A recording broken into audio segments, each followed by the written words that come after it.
Hey guys, welcome to Men's Grooming Advice. I'm Bear Clark. If you're new here, don't forget to hit subscribe for new videos every single week. Now, I review a lot of skincare. Some of it gets into reviews, others I try and I just trash. And I've got through an awful lot of skincare over the years. I wanted to do a slightly different video today. I wanted to talk about some that I think are crap and I would never buy again. So, let's get to it.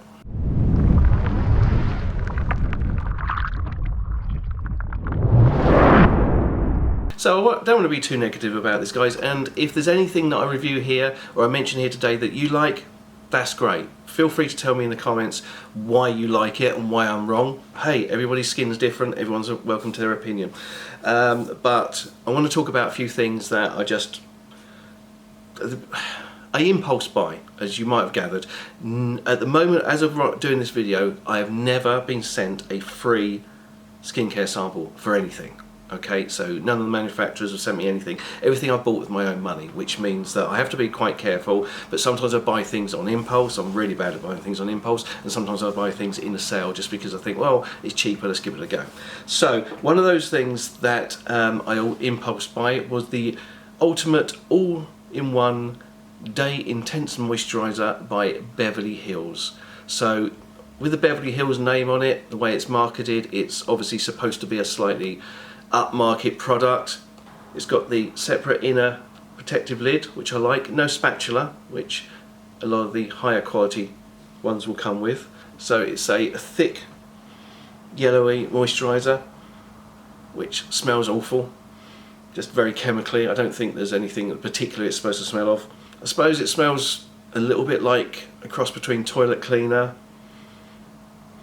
and shake and vac, you know, the sort of ghastly scented stuff that you sprinkle on your carpet before you vacuum it. So I'm not impressed with the smell, but it's some products don't smell nice. That's fine, I'm not worried about that. So as you can see, I've used probably about a quarter of it, if that. It's got quite a grainy texture.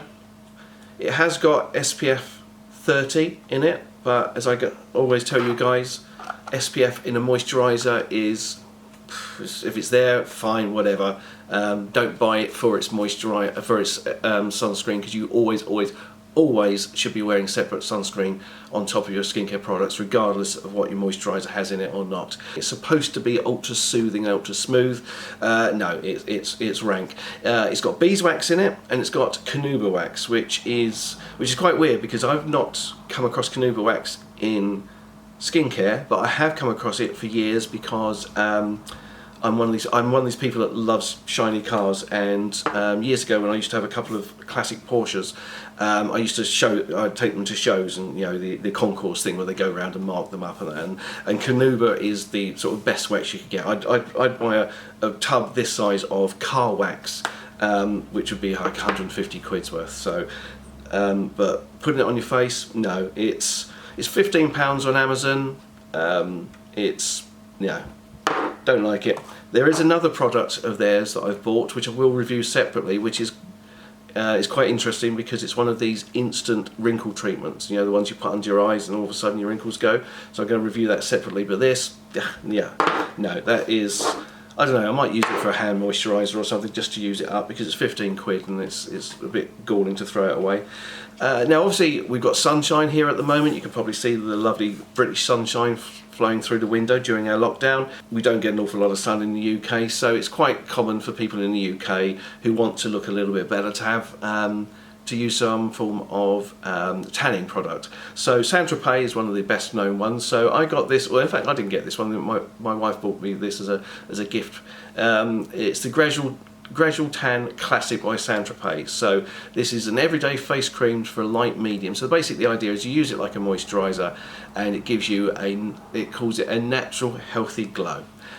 Didn't do crap, really didn't. I put it on every day, once a day, didn't notice a difference. Put it on twice a day, didn't notice a difference. I am quite naturally pale skinned, so perhaps if I'd got the medium to dark I would have noticed a difference, but this is expensive. No, it's a lot of money. It doesn't work as a moisturiser. You wouldn't want to use this instead of a moisturiser because it hasn't got enough of the emollients and other things you want in your moisturiser. And for me, it gave me no hint of a tan at all. L'Oreal. Now L'Oreal has obviously the Men Expert range, which is a very, very budget skincare range. You can get it in supermarkets and drugstores, but I saw that they produced a set of these. I think it might be 4 or 6 different types of these they produced. This is the a clay mask. So never really used clay masks because I've never been particularly convinced that they'd be a good idea, but these were on half price and it was a brand new product just come out, so I thought I'd give it a try. So it is nicely packaged, you know. The actual tub you get is half the size of the box, but that's nothing new. It's very smooth to put on. Leave it on for a little while. Don't leave it on. I see a lot of people, I see this on Instagram, people put these clay masks on and they leave them till they go from dark to almost white and start to get the cracks on. That's ridiculous. You don't need to leave them on that long. So you leave it on for like 10 minutes, 15 minutes absolute most, and then wash it off. Did it do anything? No, it done jack shit really. You know, it's supposed to be detoxifying. They've got other ones which are supposed to be moisturising. No, it's clay masks. Yeah, not a fan. Tried this one as just a impulse buy.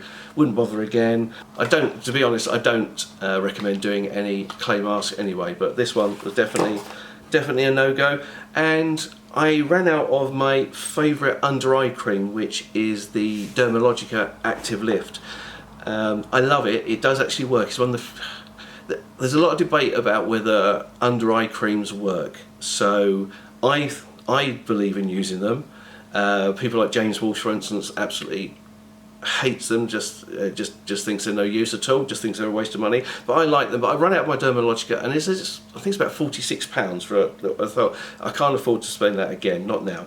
So I decided to pop onto a Korean website, yesstyle.com, and just say, right, okay, show me a popular Korean under eye cream from a manufacturer I've never heard of. Let's give it a try. So I bought this. This is from Milky Dress. It's wrinkle and whitening eye cream. So that's something to actually smooth out the wrinkles, so it says, and whitening as well. Now whitening, well, I've got dark circles under my eyes from years of working in the NHS and unsociable hours and many more years of should we say over partying from years before that. So I've got dark circles underneath my eyes, which I don't wear makeup, so I can't cover them up that way. So a whitening product, I thought, hey, well maybe it's got little bits of pearls broken up in there for light reflecting or whatever. Again, doesn't do jack shit. Makes absolutely no difference to the wrinkles at all. There is absolutely no difference as far as whitening is concerned.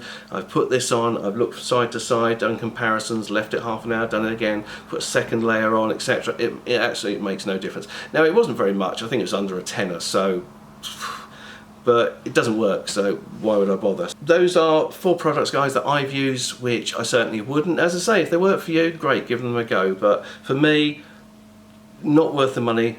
Certainly not worth your time. I hope this video has been helpful. If it has, don't forget to give it a like. That's always appreciated. Comments are especially appreciated in the comment section below. Let's have a conversation. Tell me what you like, what you don't like, anything you've bought and you hate it, or anything you particularly love and you want me to try, just let me know in the comment section below. And also, don't forget I'm on Instagram. Follow me on Instagram. I always reply to my DMs, so if you've got any questions, queries, etc., feel free to follow me over there. I've been Bear Clark. You've been amazing, and I'll see you again real soon.